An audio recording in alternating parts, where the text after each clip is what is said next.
दुपारची झोप काढून बापूसाब आळस देत सोप्याला बसला होता. चहा होण्याची वाट बघत राहिला होता.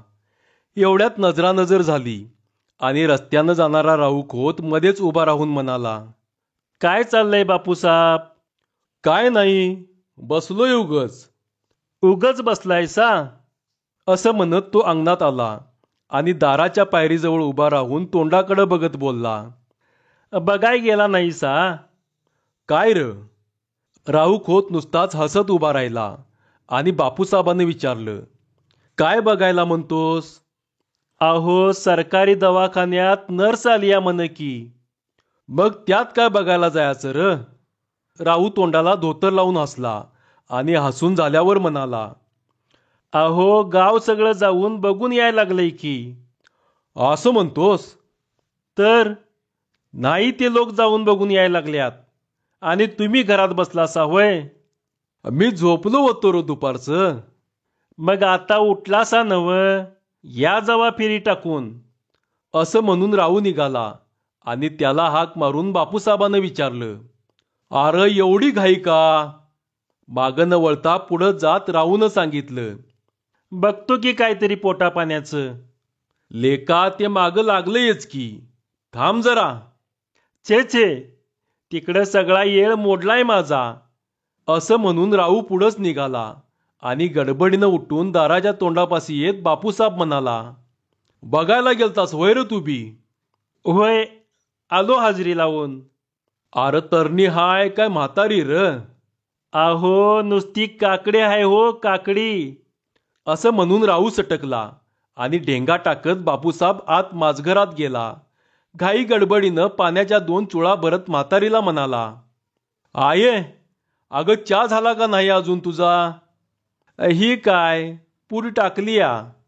तोंड पुसत त्यानं तगादा लावला, 1 कप चहा करायचा तर कवा धरणं चाललं या? अरे आलंच की राधान.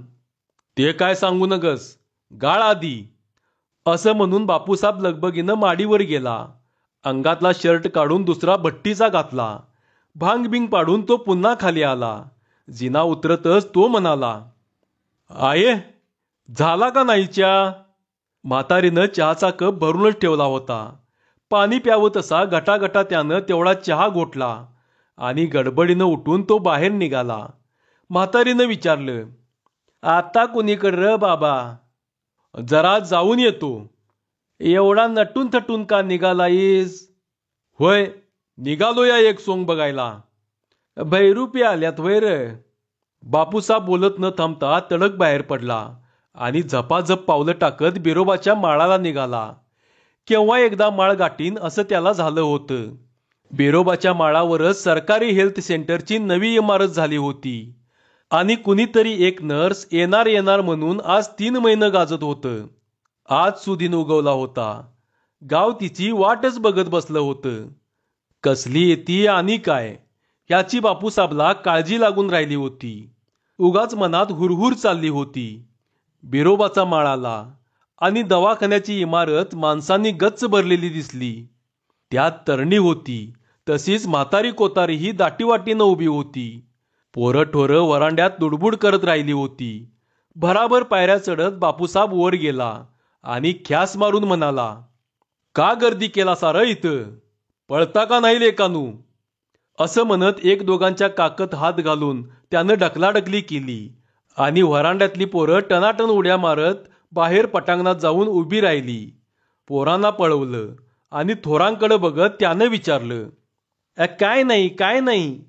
असं म्हणत तरणी पोरं लाजू लागली आणि बापूसाहेबानं प्रश्न केला, लेकानू बाळत व्हायला आलाय होय र? एकानं त्याला सवाल केला. पुरुष माणसं बाळत होत्यात का? डोळं वटारल्यागत करून बापूसाहेब बोलला, अरे तुमच्या पुरुष माणसांच्या, एवढं कळतं या तर बाळतपणाच्या दवाखान्यात तुम्ही गर्दी का केलाय? काहींनी पाय काढता घेतला आणि एकानं बापूसाहेबालाच विचारलं, राज, आपण का आलाय म्हणायचं? तुम्ही इथं गर्दी केली असं घरात कळलं मला, म्हणून हाकलाय आलोय. तुला काय वाटलं र? असा त्याने रोखठोक सवाल केला आणि हे ऐकून तो कुंदाडा म्हणाला, आम्हाला वाटलं तुम्हाला 9 महिने 9 दिवस पुरं भरल्यात आणि म्हणून तुम्ही दवाखान्यात आलाय. बापूसाहेब जरा खजील झाला आणि चेहऱ्यावर न दाखवता तो बोलला, लेकानू का गावची आबरू काढत उभा राहिल्यासा? तुमचं तुम्हाला तरी काय वाटत नाही होय? काय झालं बघायला आलं म्हणून? बापूसाहेब म्हणाला, लेकानू ह्यो काय सिनेमाचा तंबू हाय का कमला सर्कस आली यार? फिसकन असून एक जण तोंडावर हात ठेवून म्हणाला, अहो हळू बोला हळू, हेच नाव आहे की त्यांचं. गर्दी हटेना, काही केल्या माणसं हलेनात. तसा त्यांचा नाद सोडून बापूसाहेब गर्दीतून वाट काढत आत निघाला. एवढं पाणी दुसऱ्या कुणाजवळ नव्हतं. बाकीची सगळी व्हरांड्यातच उभी राहिली होती. टाचा वर करून खिडकीतनं आत बघत होती. पण खिडकीच्या गजाला झोमकळायचं बापूसाहेबाला कारण नव्हतं. धोरणी बापूसाहेबानं आधीपासूनच आत कंपाऊंडरला वशिला लावून ठेवला होता. गेले 3 महिने त्याला रानातलं माळवं देत राहिला होता. पेरलेलं आत्ता उगून आलं असं त्याला वाटलं. छाती काढून बहादर आत घुसला आणि दात काढून कंपाऊंडर म्हणाला, या बापूसाहेब. बापूसाहेब आत गेला आणि त्याला भुलल्यागत झालं. कधी नाही ते सिनेमाच्या थिएटरात जाऊन बसल्यावर जसं माणसांना वाटतं तसं त्याला झालं. एका खुर्चीवर तो गप्प बसून राहिला. त्याची ओळख करून देत कंपाऊंडरच म्हणाला, बाई, हे बापूसाहेब थोरात, म्हणजे गावची एक दांडगी आसामी आहे. हो का? असं म्हणून बाईंनी दोन्ही हात जोडून नमस्कार केला. आणि काय करावं हे बापूसाहेबला कळेनासं झालं. तो नुसता हावऱ्या नजरेनं बाईचं तोंडच बघत राहिला. पीक बेवडाचं होतं. मुळीजवळ खत पडून धाट सरसरून वाढावं तशी तिची अंगकाठी होती. आटीव भरीव नुसतं एक वतीव काम होतं. बघितल्याबरोबर नजरेत भरलं होतं. रंग गव्हाळ नव्हता. मालदंडी जोंधळ्यागत ती पिवळी दिसत होती. त्याला दुसऱ्या कशाची सरच नव्हती. नुसता बार्शीकडचा अस्सल शाळू होता. गालावर खळी पडत नव्हती, पण हुनवटीवर गोंदलेलं दिसत होतं. अधूनमधून तिला हसण्याची खोड होती आणि ती हसली की चंद्राला खळं पडावं तसं तिच्या गोंदलेल्या जागेभोवती खळं पडत होतं. ते खळं बघून बापूसाहेबाचं देवानच हरपलं. तोंड जाऊन तो मुक्का झाला आणि टक लावून नुसता बघतच राहिला. कमलाबाईच लाजली. पोटरी पडलेल्या कंचानं बाहेर डोकावून बघावं तसं डोळ्यांच्या कोपऱ्यातून चोरून बघत ती सहज म्हणाली, तुमचा मळा असेलच की. बापूसाहेब बोलला, असं ना तर. मळा हाय, मळ्यात खोप बी हाय. ती लाजून मुरडून बोलली, खोप काय करायची? काय करायची नव्ह, जनावरासनी लागती हो. असं मग मळ्यात ऊस असेलच. तर ऊस हाय, इंजन हाय, 2 दुभत्या म्हशी आहेत आणि 2 खोंड बी आहेत बघा. त्यानं अशी माहिती दिली आणि ती उगीचच हसत राहिली. हुनवटीवरचं खळं गोळा झालं आणि बापूसाहेबाला भूलच पडली. गोंदलेली ती जागा अंगठ्याच्या नकानं डबीतला चुना काढून घ्यावा तशी कोरून घ्यावी असं त्याला वाटलं. तो हिरवा तीळ पानात घालून दाढेखाली धरावा असा भलता विचार त्याच्या मनात आला आणि तोंडाला लाळच सुटली. तिला नजर देऊन तो बघतच राहिला. एक राघो आंबा असावा तसं तिचं तोंड उबट होतं आणि शेंड्याच्या पानागत टवटवी होती. हनवटीवर खळं पडत होतं. निव्वळ राघो आंब्याची चोच दिसावी तशी ती दिसत होती. त्याला तर समाधीच लागली. मग कंपाऊंडरच म्हणाला, तारीफ करत बोलला, आपल्या बापूसाहेब सरदार घराण्यातलं, शिवाय गावचं पुढारी आहेत. हो का? असं म्हणून तीही त्याच्या तोंडाकडे बघतच राहिली. आणि बापूसाहेबानं विचारलं, बरं मग आमच्याकडे चाला कवा? ती लाजून म्हणाली, कशाला? कशाला काय, चालाच की. पण उगीच तसदी. तसदी तुम्हाला काय आम्हाला हो. आम्हाला कसली? हे माळ सोडून गावात यायची. ती हसली आणि दोन्ही हाताचे पंजे आपल्या डोळ्यावर ठेवत म्हणाली, येऊ की. नुसता आशीर्वाद नको, कवा येता सांगा. कोडं पडल्यागत ती गप्पच उभी राहिली आणि बापूसाबच बोलला, अहो ह्यात कचवचायचं काय? टक्क्याला पाहुणा आला तरी त्याला आमच्याकडं च्याला यावंच लागतंय, रिवाजच आहे त्यो. कंपाऊंडरनंही रदबदली केली. च्या पाजल्याशिवाय बापूसाब कुणाला सोडतच नाहीत हो, तुम्हाला जायलाच पाहिजेत. आणि धरणं धरून बसावं तसं बापूसाब बोलला. मग कवा येता बोला. ती म्हणाली, येऊ उद्या परवा. असं मोगम नको, करार करा. खळखळणाऱ्या ओढ्याच्या पाण्यागत ती मंजूळ हसली आणि सेफ्टीवर उभा राहून नाक डोलावा तशी मान हलवून म्हणाली, तुम्ही म्हणाल तेव्हा येऊ. एक दिवस कमलाबाई चहाला गेली आणि गावात कमला सर्कस सुरू झाली. दळणवळण वाढलं, येणं जाणं सुरू झालं आणि लोकांना बोलायला एक नवा विषय मिळाला. सुतारमेटावर, पाराच्या कट्ट्यावर, शाळेच्या पायरीवर, सोसायटीच्या पडवीला बसून लोक तासनतास गप्पा ठोकू लागले. हातात चंची आणि तोंडात बाई असा मेळ जमला आणि पानाबरोबर बोलणंही रंगू लागलं. त्यात कमलाबाई नर्सही तशीच होती. ती बाई नव्हती, ते एक निव्वळ कांडकं होतं. नवतर पोरीगत ती थेरं करायची, चवचालच होती. पदर येऊन 10 वर्ष झाली तरी तिनं नवरा करून घेतला नव्हता, एकटीच राहिली होती. तशी बाळ ब्रह्मचारी होती. लोक तिला भाळ ब्रह्मचारी म्हणायचे. त्याचीही तिला लाज नव्हती. एवढी उपवर बाई, पर एकाला 2 वेण्या पाठीवर सोडून गावात हिंडायची. कधी वेणी घालायची तर कधी घोड्याच्या शेपटीगत केस नुसते वरच बांधायची. उगच नटायची आणि मुरडायची. त्यात तिला संगत ही बरी जडली होती. कमलाबाई आणि बापूसाब असा हा जोडा गावात मिरवू लागला. सारख्याला वारकी मिळाली आणि एक एक नवे थेर गावात दिसू लागले.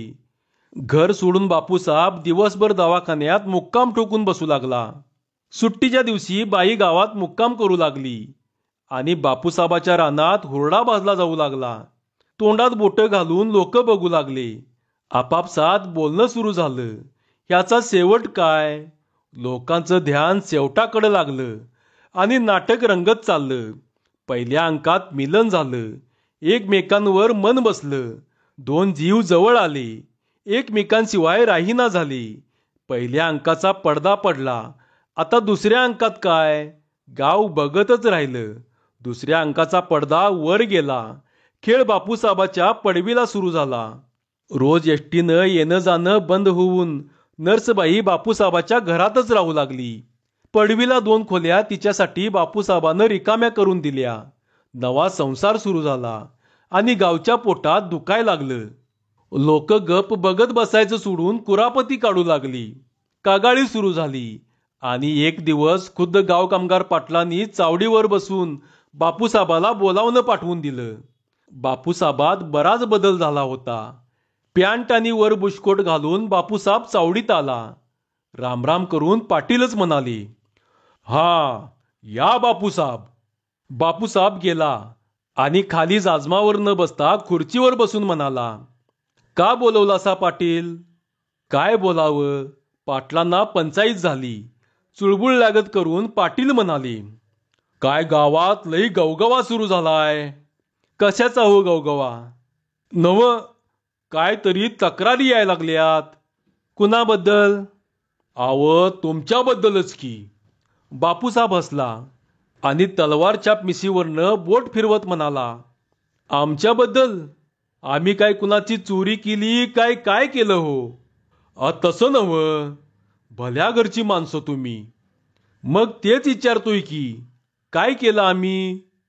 आडपडदा बाजूला सारून पाटील म्हणाले, बापूसाब ही कोण बाई ठेवली म्हणायची तुम्ही? बाई ठेवली म्हणजे याचा अर्थ काय हो पाटील? त्यो आता तुम्हीच सांगा आम्हाला. अहो पाटील, बाई ठेवली असं म्हणू नका. त्याचा अर्थ निराळा होतोय. बाई ठेवली नाही तर मग काय ठेवलंय बापूसाब? अहो कुळ ठेवलंय हो पाटील घरात. पाटील त्याच्या तोंडाकडेच बघत राहिले. एवढी शब्दाची फोड त्या बिचाऱ्याला काय ठाऊक? पाटीलच वरमले आणि याला सांगण्यात काही अर्थ नाही असे म्हणून गप्प बसले. बापूसाबाला बोलावून घ्यावं, 2 गोष्टी समजुतीच्या सांगाव्यात असा त्यांनी रचलेला मनसुबा फुकट गेला. काम सांगण्याबाहेर गेलं होतं. पटलं तर सांगण्यात फायदा, त्याला सांगून बी पटणार नाही हे पाटलांनी ओळखलं आणि त्याचा नाद सोडून पाटील गप्प बसले. पण बापूसाहेब गप्प न बसता बितरल्यागत करू लागला. तरुणपणी अंगात चळ भरल्यागत झालं. गप घरात बसायचं सोडून नर्सला घेऊन तो रोज संध्याकाळी हिंडायला बाहेर पडू लागला. जोडी लांब 2-2 मैल फिरून येऊ लागली. काय करावं? गावाला प्रश्न पडला. खलबत सुरू झाली. 4 भल्या माणसांनी हे मनावर घेतलं. सगळी आडी नासाय नको म्हणून नासका आंबा काढून टाकायचा घाट घातला. सगळ्यांनी मिळून वर तक्रार केली. जिल्हा आरोग्य खात्याला तोंडी तक्रार सांगितली. वर लेखी अर्जही केला. त्याची दाद लागायला 4 महिने लागले आणि 1 दिवस वर्णबाईला बदलीचा हुकूम आला. कमलाबाईचं तोंड रडवं झालं. रडव्या तोंडानं ती घरात आली आणि बापूसाहेबाला बघून तिला उमाळा फुटला. हातातला हुकूम दाखवत ती म्हणाली, लोकांना बघवलं नाही. आपण काय त्यांचं घोडं मारलं होतं? आपलं गावच नल्ल्याक आहे. काय करायचं? असं म्हणून बापूसाहेब हळहळला. हळहळ वाटणं साहजिकच होतं. एवढा जीव जडला होता. तिला सोडून आता एकटं कसं राहायचं? तिच्यासाठी त्यानं घरात सगळ्या सोयी करून ठेवल्या होत्या. स्वतंत्र 2 खोल्या सजवून दिल्या. महागा मोलाची वीट आणून मध्ये भिंत घातली होती. ब्लॅक मार्केटनं सिमेंट आणलं होतं. स्वयंपाकाला चांगला कट्टा तयार करून दिला होता. भिंत पाडून दारं बसवली होती. वारा यायला खिडक्या पाडल्या होत्या. हे सगळं करून धड 4 महिनेही झाले नव्हते. मोहर यायला आणि वाळवी लागायला गाठ पडली होती. मग जीवाला हळहळ लागणार नाही तर काय होईल? मनाला तळमळ लागली. पोटातलं आतलं सारं गोळा होऊन आल्यागत झालं. पण बापूसाहेबाला काही करता येण्यासारखं नव्हतं. कमलाबाई हुकमाची ताबेदारीन होती. तिला गाव सोडून जाणं भागच होतं. बापूसाहेबानं मन घट्ट केलं. गाडीला सवारी बांधली. सगळं सामान सुमान भरलं आणि तिला पोचवायला म्हणून घरची गाडी घेऊन तो 4 मैल असलेल्या आगगाडीच्या स्टेशनवर गेला. गाडी आली. भराभर सगळं सामान भरून झालं. गळ्यात गळा घालून ती रडली. हाताला हात लावून निरोप दिला आणि गाडी सुटली. तशी ती दारात उभी राहिली आणि लांबवर जाईतोवर तिच्या हातातला रुमाल बघत बापूसाहेब फलाटावरच उभा राहिला. शेवटी गाडीचा डबा दिसेनासा झाला तसा तो मागे फिरला. आपली गाडी घेऊन गावात आला आणि पाय धरून गप्प घरात बसला. ताटातूट झालेला जीव तडपडत होता. पडवी सारी भकास दिसत होती. त्या पडवीला घेऊन आता काय जाळायचं होतं? गप्प एक कुलूप घालून बापूसाहेब बघत राहिला. जुने दिवस आठवत होते. घडोघडी आठवण येत होती. पण काय करायचं? त्याचा जीव तसा तीळ तीळ तुटत होता आणि गाव सारं हरकून गेलं होतं. सुतारमेटावर, पाराच्या कट्ट्यावर, शाळेच्या पायरीवर आणि सोसायटीच्या पडवीला बसून लोक गप्पा ठोकू लागले. हातात चंची आणि तोंडात बाई असा मेळ झक्क जमला आणि पानाबरोबर गोष्टी रंगू लागल्या. बाई गेली आणि विषय मागं राहिला. नाटक संपलं आणि चर्चा सुरू झाली. असा 1 महिना गेला आणि एक दिवस पोस्टमन मनी ऑर्डर घेऊन बापूसाहेबांच्या घरी आला. बापूसाहेबालाही कोडं पडलं. मनी ऑर्डर? ती आणि कुठनं यावी? त्यानं पैसे घेतले आणि खालची सही बघितली. त्याच्या डोळ्यात पाणी आलं. कमलाबाईनं पैसे पाठवून दिले होते. ह्याला म्हणायचं अगत्य. बसलेल्या लोकात एक जण म्हणाला, कुठनं मनी ऑर्डर आली हो बापसाहेब? आली बाबा कुठनं तरी. नव मिलिटरीत बी कोण नाही की हो तुमचं? बापूसाहेब हसून म्हणाला, पैसा काय मिलिटरीतनच येतोय होय? त्यानं काय थांग पत्ता लागू दिला नाही. पण दर महिन्याला मनी ऑर्डर येऊ लागली आणि कुठनं पैसा येतोय हे गावाला काही कळेनासं झालं. एक झरा लागावा तसा पैसा हातात येत होता आणि गाव विचारू लागलं, बाबा तुझी टगळ आम्हाला तरी सांग. तुम्हाला ती साधायची नाही का? असं म्हणून तो उडवाउडवी करू लागला आणि लोक म्हणू लागले, ह्यो कुठनं झरा येतोय सांगा की बापसाहेब. काय दंडात पेटी बिटी बांधायची असली तर आम्ही बी बांधू की. बापूसाहेबानं पत्ता लागू दिला नाही, पण पोस्टमननं गावात फोडलं आणि पुन्हा गवगवा सुरू झाला. सुतारमेटावर, शाळेच्या पायरीवर, पाराच्या कट्ट्यावर, सोसायटीच्या पडवीला बसून लोक बोलू लागले. हातात चंची आणि तोंडात बाई असा मेळ जमला आणि घोळ सुरू झाला. त्यात मनी ऑर्डरची भर पडली. बोलणं रंगू लागलं. एक नाटक मोडलं आणि दुसरं सुरू झालं. पहिली बाई गेली आणि तिच्या जागी दुसरी नर्स आली. ती गावात आली आणि आपणहून बापूसाहेबाचं घर हुडकत गेली आणि दारात उभी राहून म्हणाली, थोरातांचं घर हेच का? होय, हेच. या की. मी नर्स, बदली होऊन इथं आले. अशी ओळख करून देत ती म्हणाली, आपण बापूसाहेबच का? होय, मीच बापूसाहेब. काय काम? पहिल्या बाई इथंच राहत होत्या ना? होय. सगळ्या सोयीची जागा आहे म्हणे. होय. मग आम्हाला राहायला मिळेल का? ती बाई आपणहून घर उडकत का आली होती हे त्याला लगेच उमगलं. त्यानंही विचार केला, आयती तयार केलेली जागा का रिकामी ठेवायची? कुणाची सोय होत असली तर करावी. म्हणून तो म्हणाला, जागा सगळ्या सोयीची हाय. येऊन राहत असला तर राहावा. कुलूप काढून त्यानं जागा दाखवली. तिलाही ती जागा पसंत पडली. खोल्या मनात भरल्या. एवढी सोयीस्कर जागा खेड्यात दुसरीकडं कुठं मिळणार? दुसरा कोणता विचार न करता तिनं एकदम भाड्याचं विचारलं. पहिल्या बाई काय भाडं देत होत्या? बापूसाहेब हसून म्हणाला, त्या काय देत होत्या हे तुम्ही विचारू नका. का?